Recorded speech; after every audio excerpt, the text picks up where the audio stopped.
Siti, kau ni kalau customer datang ambil order, cubalah kau ni jangan buat muka happy sikit, senyum, gelak-gelak sikit. Jangan buat muka Ingat A few moments later. Akak, macam mana order ayam gepuk nak order nak order apa? Ayam gepuk lah. Ayam gepuk nak set apa? Akak nak order set apa? Kak, ni sambal Jogja Ni. Ni sambal Jogja.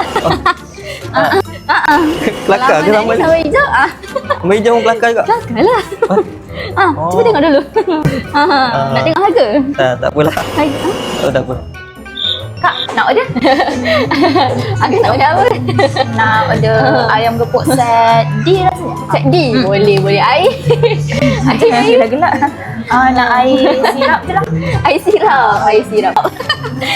Ambil air sirap. Lawak air sirap lawak. Okey, Ada apa lagi? Lawak nak gerobok? tak nak lawak ke? Lawak. Gila ke? Savage!